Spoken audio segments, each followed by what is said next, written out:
Hi there, this is Bob Leda, and welcome to this episode of Stepping into the River. This time we're going to be talking more about support.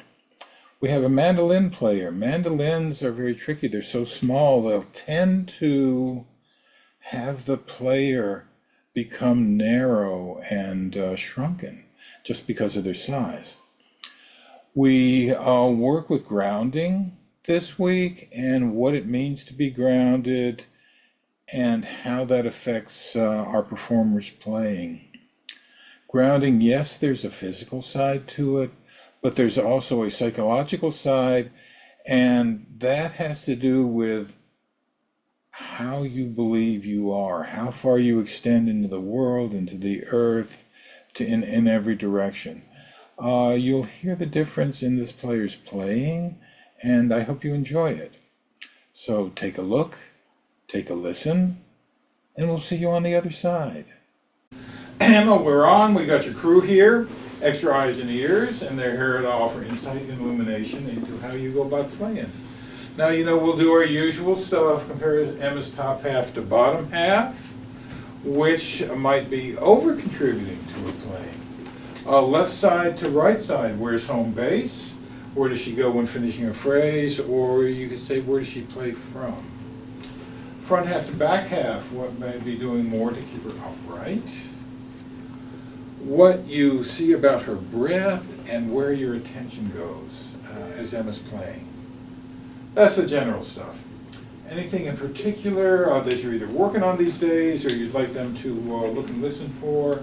I get pretty fidgety when I play, so I've been working on trying to stay grounded. Okay, so grounding type of thing. Okay. Well, I'm going to get out of the way.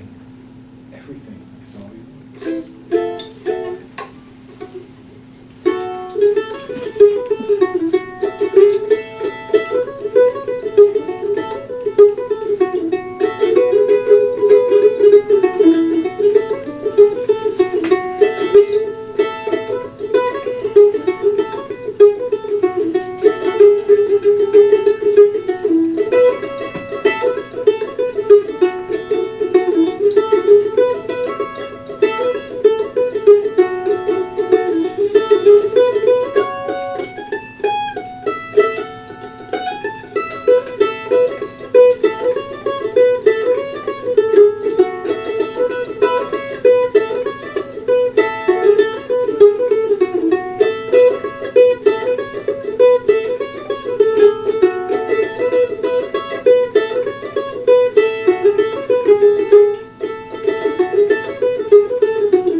You were talking about grounding before. I'd like to do something with grounding, if that's all right. Okay. So, what does grounding mean for you? What does it feel like? Where are you grounded to? All of that kind of thing. I don't know. I find it more when I'm sitting. I definitely can't be still with my legs on the ground when I'm playing. Okay. All right, so for grounding, if you have a sense of roots extending beyond your feet, below. And so see for you how far into the earth, I know you're on the floor, into the earth, how far down those roots feel like it's reasonable for them to go. And far does that feel to you? Not very far. Not very far, so maybe this much? Yeah. Yeah, okay. All right, and then how wide do they go? Do they go down here like spikes? Do they sort of spread out in a Spread out. circle? Yeah, way out, Not far out. not far out, so the width of your legs, farther than that? Yeah, maybe about that far. Maybe about that far. Okay, so you got a little ways down and sort of the width of your legs, and then these roots, to what degree are they springy? So Like bouncing. yeah, bouncy, so that they can, Pretty bouncing. okay, so they can absorb the vibrations of your legs as, you know, you're doing the fidgeting, I think was the Mhm. phrase you used. So that fidgeting really can be absorbed by these roots. You know, they're reasonably shallow and, you know, they're a little bit wide, so you ground underneath. That's one way. Now, here's a conceptual question. Do you feel like a flying bird is grounded? It's a tricky one, right? I guess kind of, yeah. Yeah, kind of, yeah. So as you extend up through your head, you're kind of grounded in the sky above you. Mm. So you're connected below and connected above, but you always know, you know, gravity's heading this way. Yeah, that, whatever changed for you then, that was it. All right, so you have this wonderful connection above, wonderful connection below.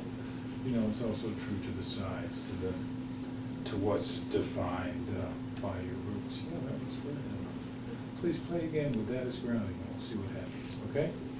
Okay. Okay.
What did you see? What did you hear?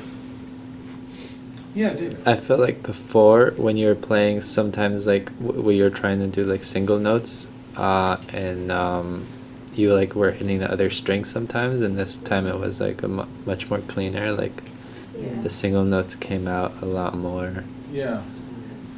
Thank you. Anybody else? Justin and then Patch. A lot more intention and just control and like oomph in the sound. Yeah, sort of sprang out, Yeah. didn't it? Yeah. Patch. Yes, really strong sense of grounding, and like that affected in her posture and her breath too, and that translated into more fluency. Yeah. And- Oh, no, I and agree. yes. I agree. Anybody else? Yeah, Charlie. I felt like your head was more supported throughout your torso. It's like yeah. your entire torso was moving instead of just your neck. Yeah. And it wasn't disconcerting, you know, yeah, right. Was that a different experience for you? Yeah, it felt a lot clearer. Yeah, I was hoping you'd find what you found. What I felt before is that you were kind of heavy, you know, on the ground, and you were actually using the mandolin to keep you upright, sort of grabbing onto it. But now, rooted below, rooted above, it sort of liberated you to play. And like I said, for me, the sound just sort of sprang out that way, and it looked like your breathing was much easier without trying. You know, I mean, we adapt to our circumstances, so we've got nice, easy circumstances, and your breathing is easy. Yeah. Wow, thank you for that, Emma. Big hand, please. Hi, welcome back. I hope you saw and heard, as the audience did, that this person's playing was liberated by being very dynamically and springily grounded both to the earth and to the sky and to her surroundings. The question that came up, I think, was great. Is a flying bird grounded?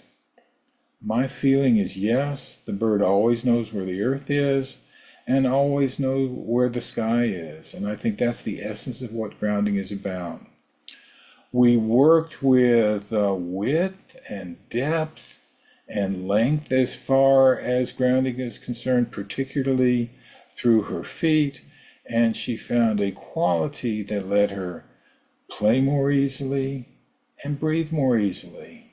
So this is a wonderful thing. Glad you're here to hear all of this week, and we will see you next time. Okay, bye for now.